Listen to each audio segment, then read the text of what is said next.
I want to put your best foot forward and set you up the best way I can in order to make you successful.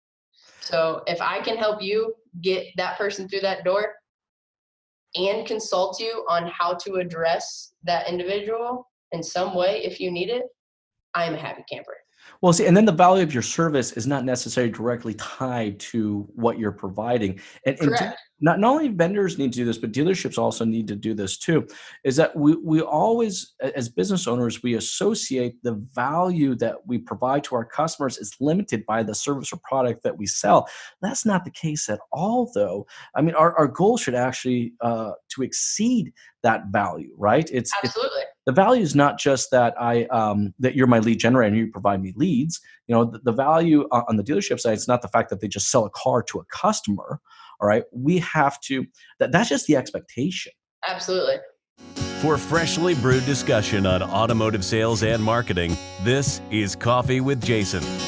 The Coffee with Jason podcast is sponsored by Closer's Coffee. For that full-bodied, rich, sweet flavor with a bright acidity, drink Closer's Coffee, stay caffeinated, and keep on closing. Find out more at closerscoffee.ca. So to get this started, I love to always kind of start all these episodes off with kind of that 2-minute introduction of who you are, Helen, how you got started in the business, and where you're working at right now. You know, so go ahead and lay it on us. Who is Helen? All right. So my name's Helen Scheblo. I am a digital marketing consultant for AutoSweet. We actually started out as a software development company, about 15 years ago, and grew into a digital agency and automotive specific.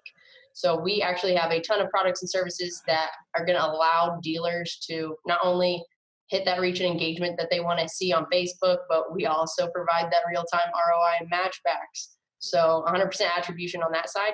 We also do a lot of lead generating things. So there's a ton of different things that we do here. My background personally, I am very, very new to the industry, under a year, 9 months to be exact. I came previously from, my family owns a wholesale tree nursery, so I do have some sales experience there. But, post-college, I was grinding, working 2 jobs, and actually met our director of business development at a wedding shower. And just hit it off, and I was in the office a month later. So, it's been a huge learning experience that would take another 2 hours to dive into. So I think I'll just stop there. No, that's cool. I'm definitely excited for not only the opportunity to speak with you and meet you a few weeks ago, but I learn from you daily when it comes to content. So this is awesome.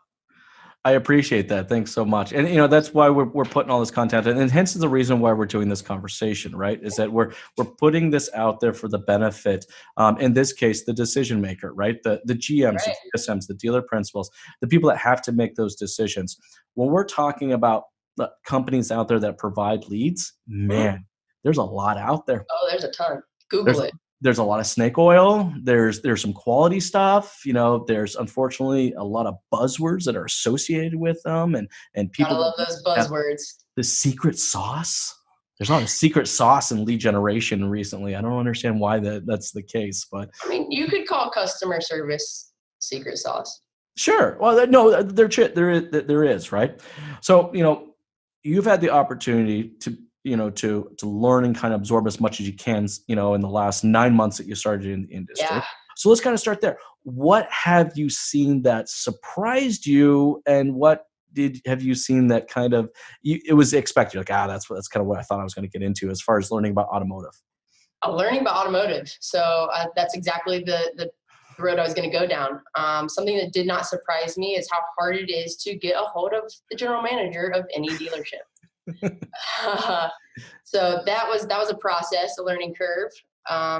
When it came to something that did surprise me was I had a very good idea of social media, what millennial doesn't, right? So I had done internships in the social media realm of things in college. So I had an idea of how, day-to-day kind of things went, not nearly an idea of how they went in automotive, especially in the digital world. So it's been a learning curve when it comes to all the updates. Just simply learning the basics, CDK, Reynolds and Reynolds, what's a DMS, what's a CRM, like these I'm a Mac user. 9 months ago, I didn't know my mouse had a middle click. Well, it's a So lot, and a lot of three-letter acronyms that we like to use in this industry. absolutely. And I think I was actually handed a Google Doc full of acronyms my first day. And I So was you just know like, that. I mean, that's helpful. Still don't know what they are. A week later, I figured it out, obviously, trial and error. But I mean, there's just a ton of different, it's a whole different language, essentially. And the process is a whole different, it's its own industry, and for a good reason. Hmm. So I learn things every day, not only about this industry or digital, but about our software.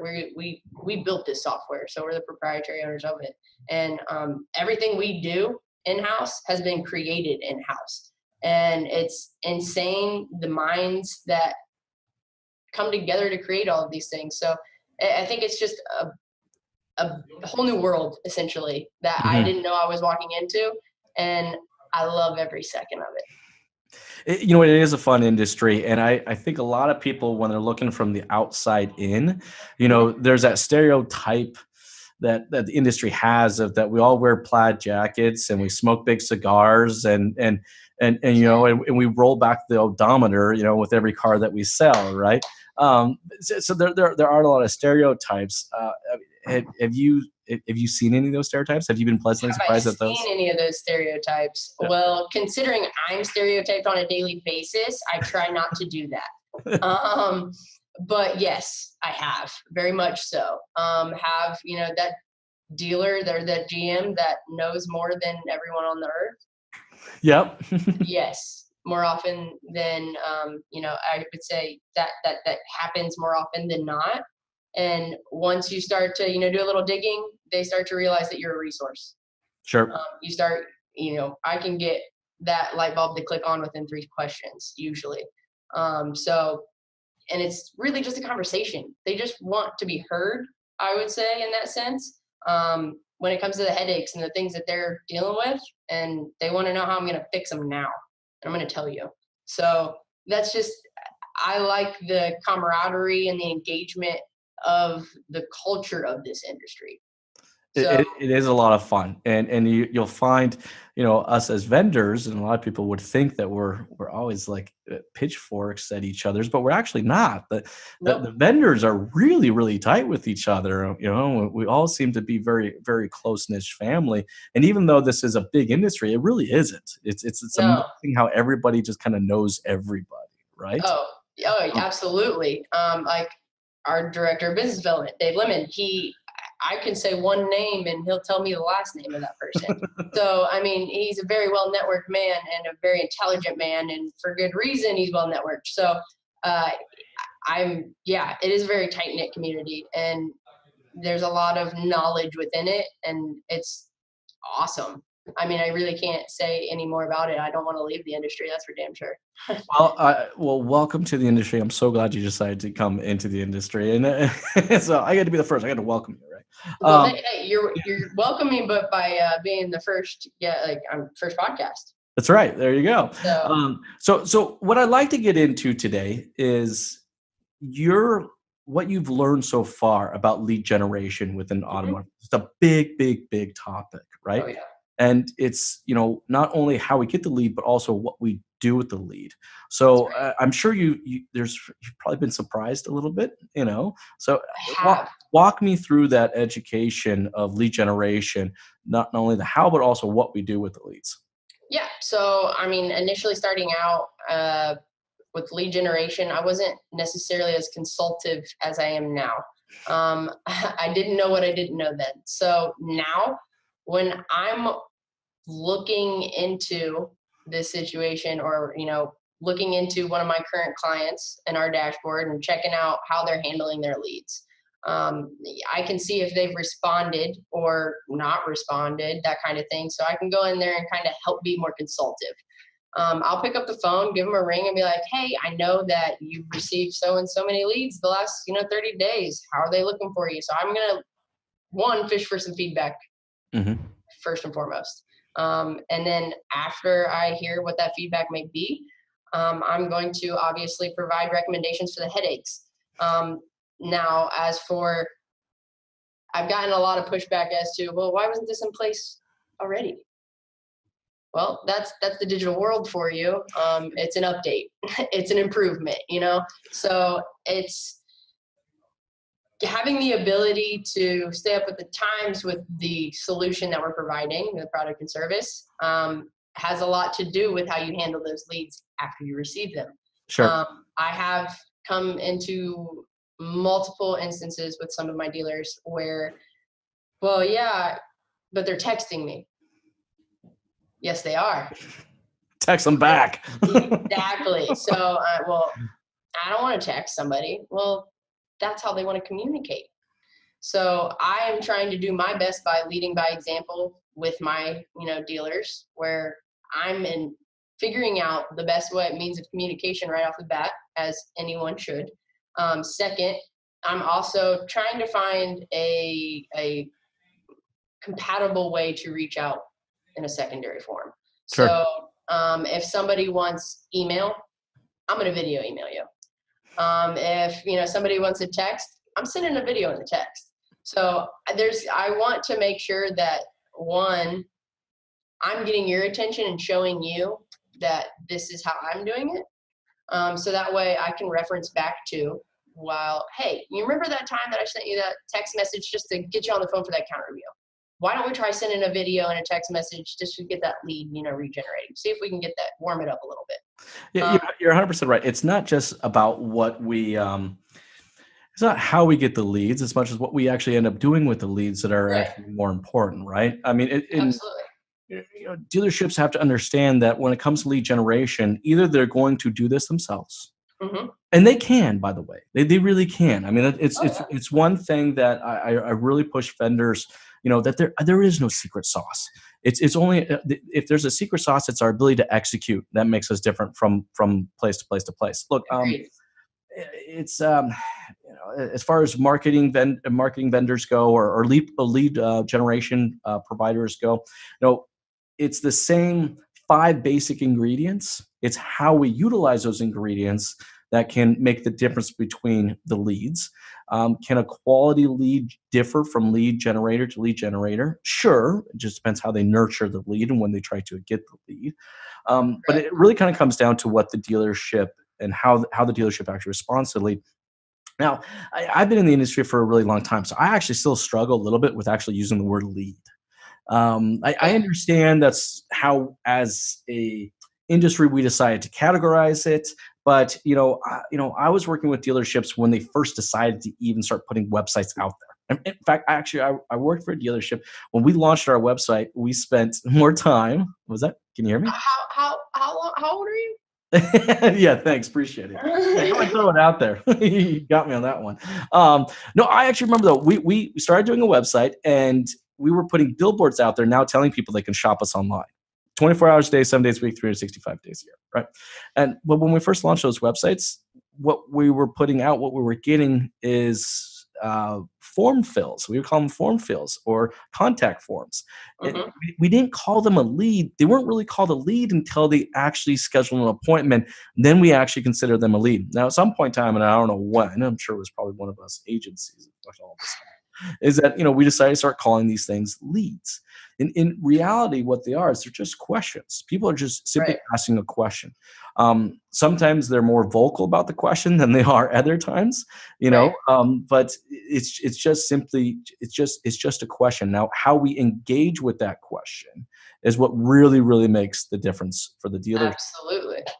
So do you find, and I love the fact that you're saying that you're taking more of a consultant role, because that's really what we have to do. We need far fewer reps and way more consultants out there. Yes, and I'm trying to find my way into marketing myself in that sense, individually, but as a representative or consultant in this case of AutoSweet.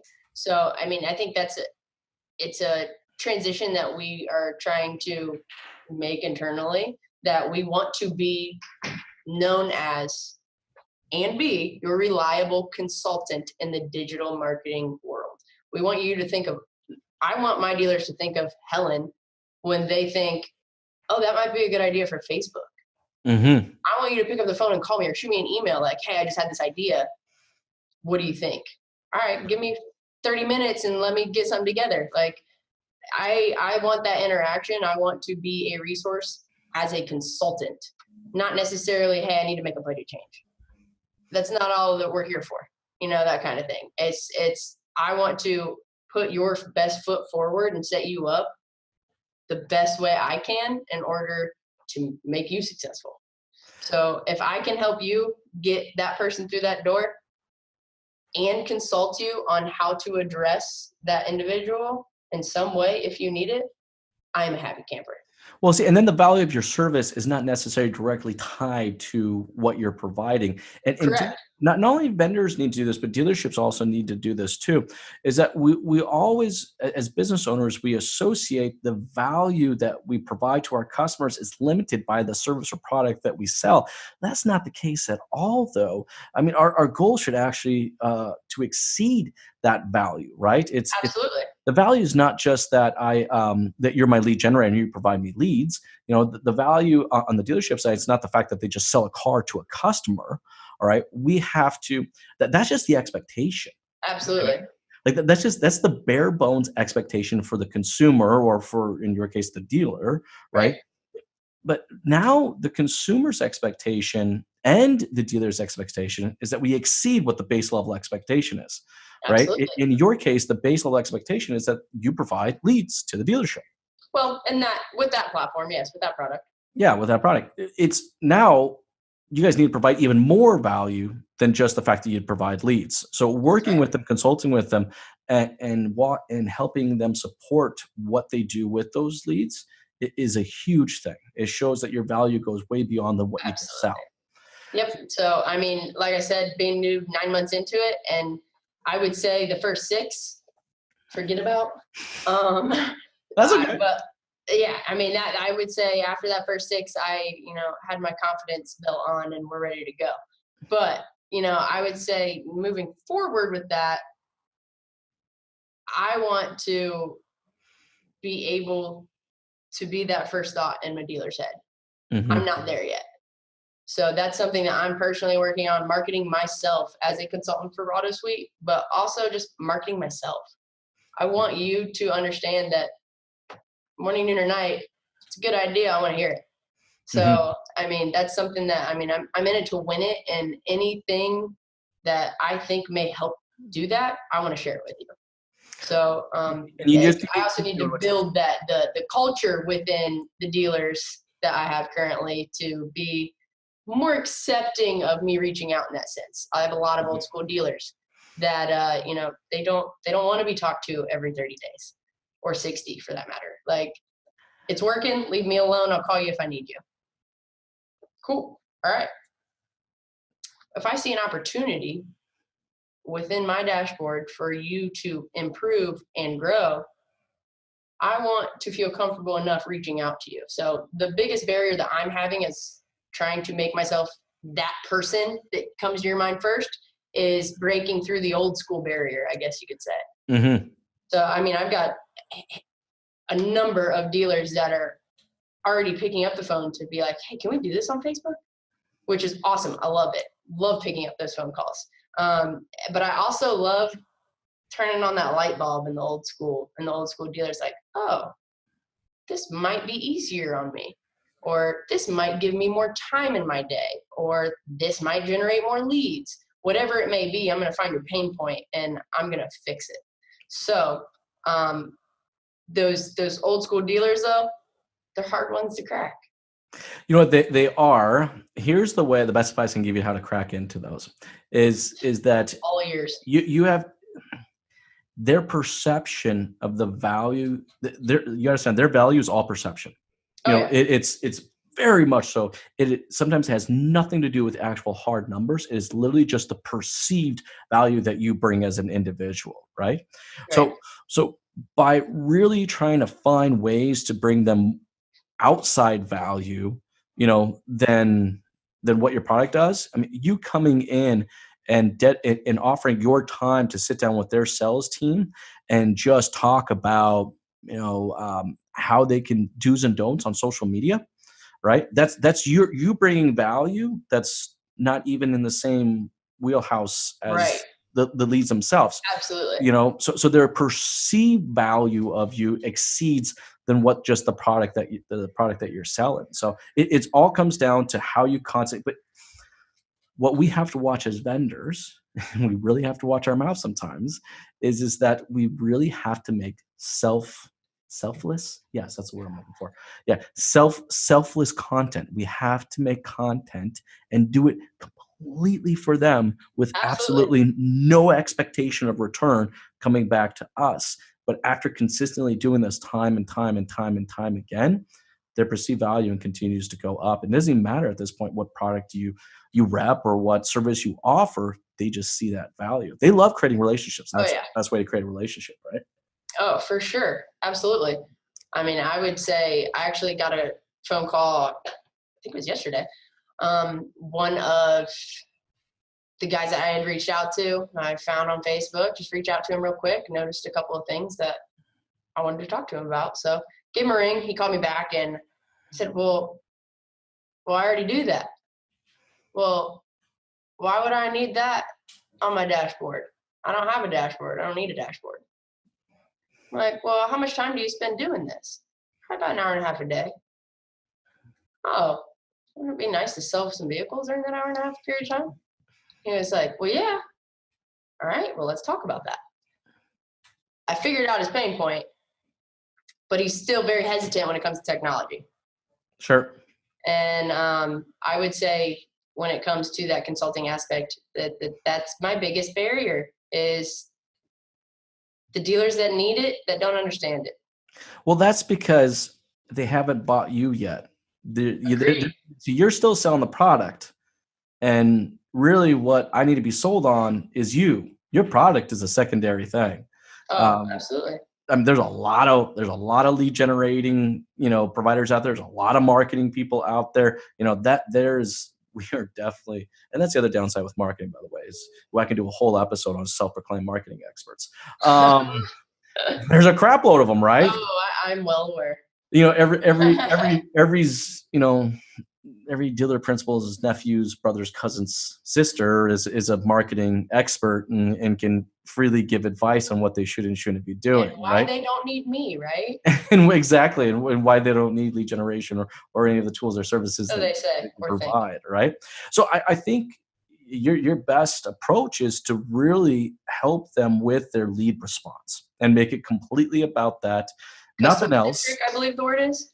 Yeah, that's what it is. It's what you're doing. You're doing it directly. You're doing it directly for them. So let's walk through that. So what have you learned? Walk me through what you've learned and some of the things you observed about how dealerships are responding to leads right now. How they're responding to leads right now. Well, in the realm of, I'll just stick with the same product I was thinking of. So we have a product that hits, Craigslist, Facebook Marketplace, Let Go, that kind of thing. So depending on the channel, it really varies, honestly. Facebook Marketplace, no one knows the method to the madness as to how the ads get ranked because they haven't released it. Well, I have a pretty good hunch that your response time has something to do with it. So let's keep track of that. That's going to be the first thing that I'm looking at. Okay, how quickly are you getting back to these leads that I'm generating for you? That's going to be the first thing I check out. I didn't think that way when it came to Craigslist, though. Why? Because I hadn't heard anything about, I didn't know what I didn't know. And they already told us how they rank their chronological. So there's a different way, I would say, to responding to specific channels. Mm-hmm. When Marketplace, instant. Craigslist should be within 10 minutes. Let Go, instant. It's in the palm of their hand. They're reaching out now. They want to talk now. So I would say as soon as possible would be step one. Reach out to whoever's trying to get a hold of you to buy that vehicle or ask a question about that vehicle. Mm-hmm. Step two would be respond how you were reached out to, unless told otherwise. A lot of the apps and things of that sort, I mean, different channels that you can get on to check out cars are like, oh, have the dealer contact me. Oh, let me favorite this, or whatever it may be, to save it or reach out to the dealer in some way. Whether it be, hey, have the dealer contact me button. Okay. Well, that's going to shoot off to the dealer just a phone number. Well, I need to explain to that dealer what that means to them. You're just going to get digits as a lead. Yep. That should be your signal to pick up the phone and dial those digits. And I don't want to sound like I'm dumbing it down too much, but it's almost like you do need to spell it out. No, you do. I think what it is what I deal with a lot of salespeople is that they don't necessarily understand the path that the consumer had to take to actually get to the point where they filled this out.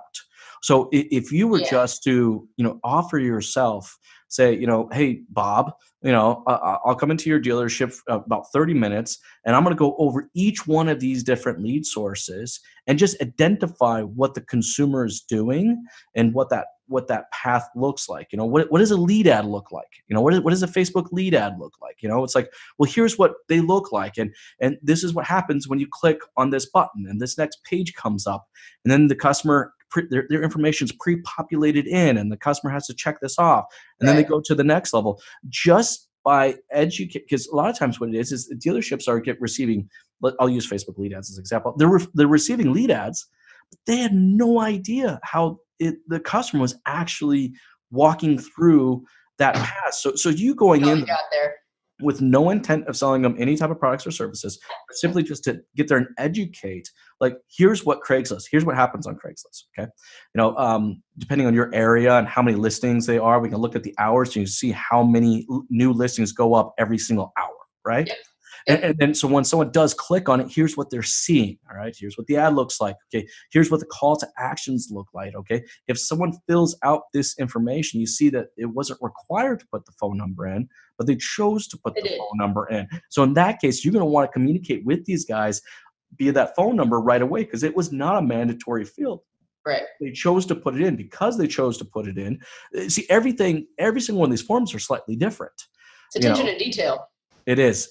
So I think you going in there and working with them and just offering that, regardless if they're utilizing you as a service or not, right? You're just providing a tremendous amount of value, to that dealership, which will thus give you the opportunity to have more conversations about how we can generate more leads or more quality leads, right? Right. I would also say that when it comes to after, reaching out to that consumer, how they reach out to you or in the best way that they prefer, whatever it may be, is your follow-up on it.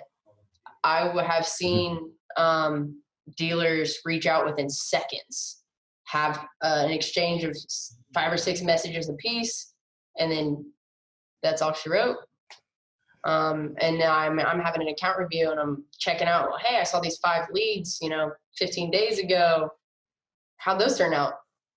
Only because I know that they haven't been actively worked, that kind of thing. So getting feedback on that might trigger to me, in digital, you're always going to have a portion of spam in some way, shape, or form. So, that could be I could find a way to get rid of that spam, whatever it may be, just to get that feedback from them to understand better what they're seeing versus what I'm seeing. But when it comes to that follow-up aspect, it's key, because I see some of these leads where I'm listening to these phone conversations that are recorded in our dashboard that you're having with potential consumers, and they're good conversations. What's next? So, that's the kind of information that you really should be sharing. I'm going to push you, and I'm going to start watching your content now, because now I know exactly what you're going to start putting out there. But no, look, do dealers know? Look, you guys have access to a wealth of data, right? You get to see, and it's kind of the same thing that we are. So many accounts and so much ad spend being spent. We get to see what's working, what's not working. You guys get to see at the communication level, what is working at a communication level, and then you start to share that. Say, listen to this conversation, right? Of course, you got to call them, ask them, get right to use it. But if they say yes, right, and it's like, here's example A, here's example B, how much time, you're not a phone trainer by any means, but just simply asking the question, look, guys, this is what I'm hearing out there. I hear this all the time. Like, this is a pretty shit call. It's like, this is a horrible, horrible response, but people are utilizing these responses, right? So by putting that out there and letting people know what you are discovering as you're discovering it, there's going to be so much value in people learning along with you. Yeah. It's like, I need to be more conscious of sharing more. I would say as I'm learning it, I have been hesitant. I actually personally took myself off of all social media 6 months ago. Nah. And I actually deactivated everything and then had to open a new Facebook just so I could use it for work. Yep. So I have obviously reactivated everything and I'm back to normal. But that being said, it's hard for me to get back on the train of sharing content and when I've been so out of the loop of sharing anything at all. Sure. So I'm trying to get back on the sharing train, and still mapping out how I want to do that. Whether it be video, that content, I love your 60-second snips. Like, that's awesome. It's easy, it's user friendly, takes me 60 seconds to listen to, gain my knowledge, and I'm on to the next task I have in my day. Sometimes they work and sometimes they don't, right? Yeah. You got to look at if you're going to start creating a content strategy for yourself, understand that it's like playing a game of baseball. Okay. You're going to stand up there and you're going to swing. Sometimes you're going to connect with the ball and sometimes it ain't going to connect at all. It's like cold calls, right? In a sense, it is like cold calls. Sometimes it's going to connect, other times it won't connect, but as long as you keep in mind who you're creating content for, then you just kind of continue to work in that direction. Now, what I find, and this works well for yourself and for dealerships that are looking at creating content, is how you get started. Well, the best way to do it is to hack it. You actually have to find a hack. I started by shooting videos in my car. Not in this office. Yeah, the drive, exactly. In not this office, but our last office, I actually spent all this money and lighting and equipment, and I created this green screen room. And I was gonna get in that green screen room 3 times a week, maybe twice a day, and I was gonna record all these amazing educational videos and da da da da da da da. Actually, I think you might even still be able to find them on YouTube. I think I made 2. With all your free time? Yeah, exactly. And then I realized I actually have a job to do. I have to work. I have to go visit clients and do that. So shooting videos in the car, permanently mounting those cameras, I spent so much time behind the wheel that I was either already talking to someone or something else. That's where I was going to start creating that content. So you're just going to find that time for yourself. It's either maybe that last 10 minutes of the day or that 10 minutes before lunch or the 10 minutes after lunch where you're just going to jump on. You're just going to do it in between. Yeah, absolutely. I have time. I'm that person that wakes up at 4:15 because their brain just starts working. Nice. So I'm usually up between 4 and 5 in the morning every day, weekends included, because it's a habit now. So the first thing I do, I say I got off all forms of social media, right? Well, first thing I do is get on LinkedIn. So I get on LinkedIn, I just start reading things because, all right, that caught my eye, let's read it.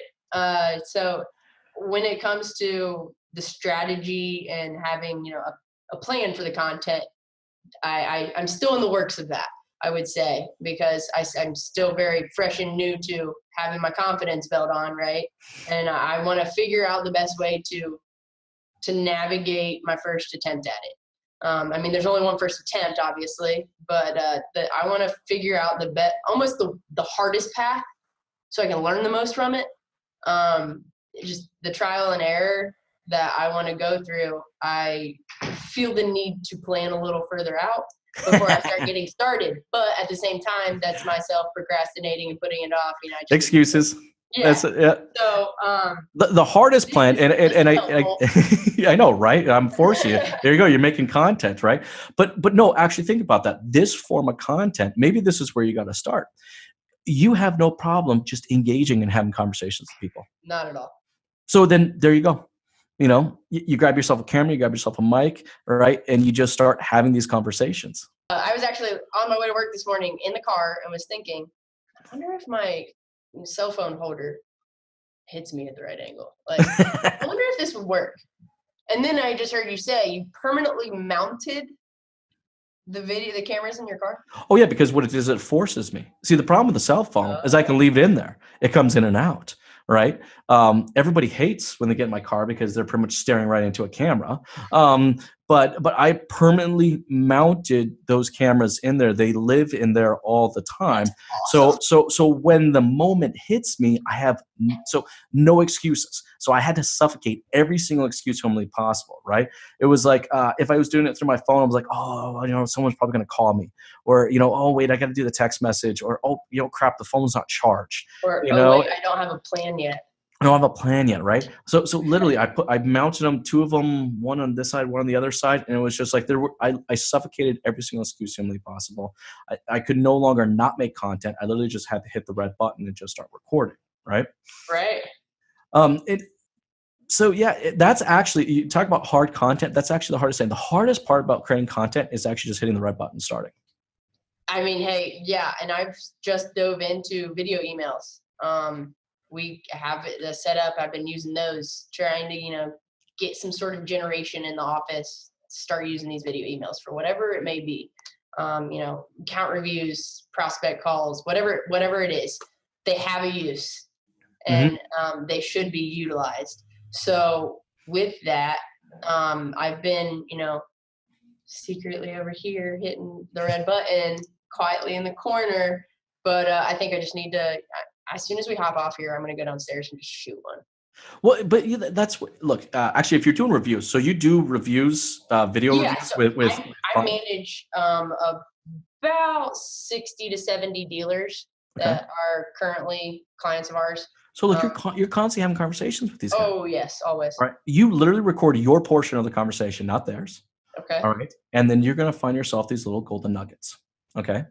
Right. And you're just going to, those are the golden nuggets you're going to put out there, right? If you found that the dealer you were talking to saw some value in it, then those are the pieces that you put out there. Valid. That's good. See, I knew this was going to be a good conversation. But that's the hack, right? Yes. So many people think when they come to, I didn't know this direction we're going in, but hey, with this direction we're going in, this is working. When it comes to creating content, so many people go, yeah, I got to work on my plan. I got to work on my strategy. I'm like, no, actually you don't.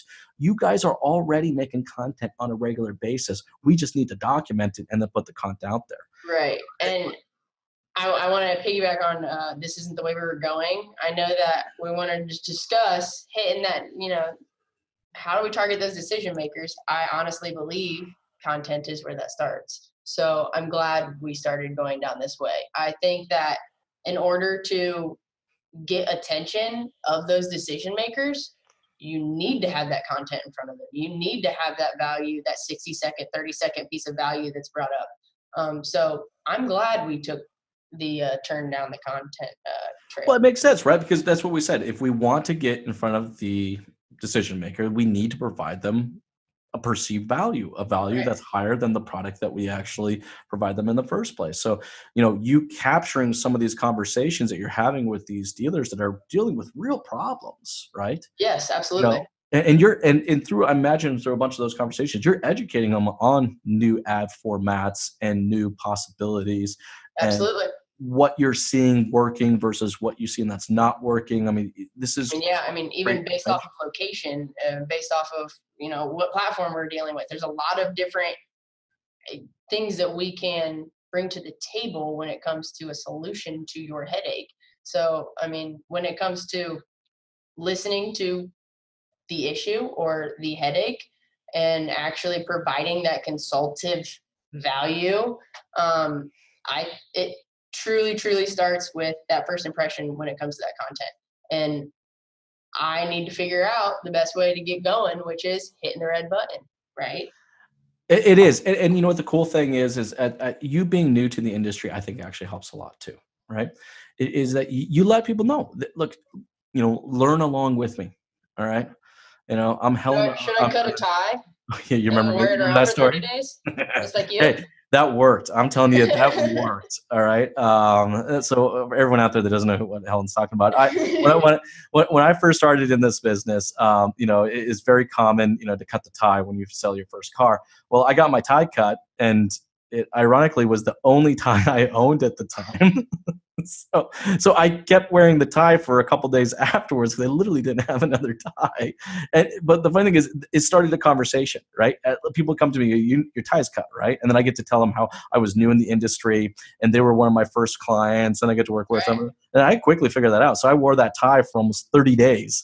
Before my managers finally came to me, they said, "Jason, we know what you're doing. You got to stop doing this. You're going to get busted on this one if someone's going to figure it out." That's great. But what we're talking about here is not only very valuable in the value that you're trying to provide the dealerships. Mm-hmm. Dealerships can also take a note from this as well, saying that this is what they need to do in providing value to the customer. They have to understand that the product they sell, in this sense, the car or the servicing of their vehicle, that is not where the value stops. That's actually where it starts. So that's your expectation line. That's the baseline. Then we got to go above and beyond. I mean, retention is always, it's a topic in automotive always. So I would say that customer for life is something that dealers, from my opinion and what I've learned thus far, something that they battle consistently all the time. You want that customer for life, and you want to figure out how you can continuously build on those customers for life. I'm doing the same thing. Mm-hmm.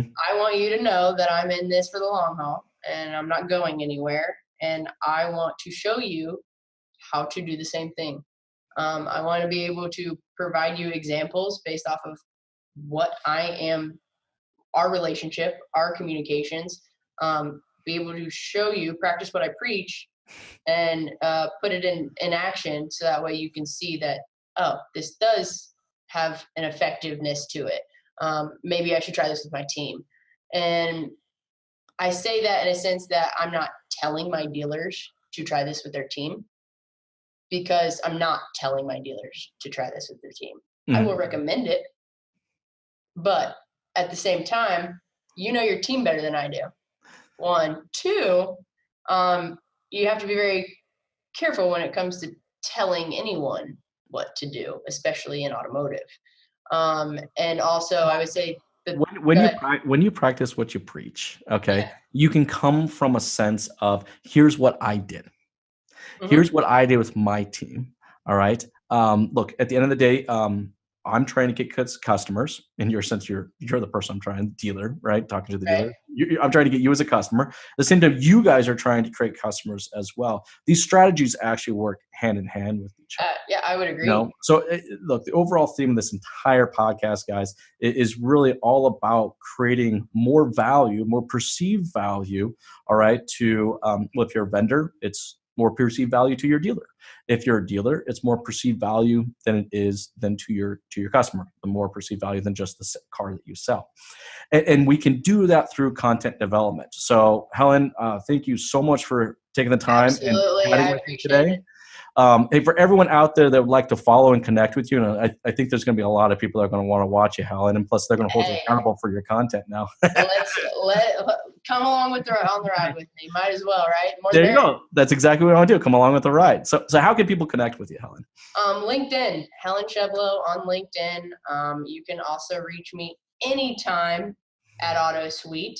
I will be back up and running on all forms of social media here in the next 30 days or so. But as of now, I am on Facebook as well. But like I said, feel free to reach out to me on LinkedIn. I am available morning, noon, and night almost always due to my crazy activity brain. So I'm ready when you are, and I'm also more than welcoming of any brainstorming conversations or ideas, or you just want to have a chat.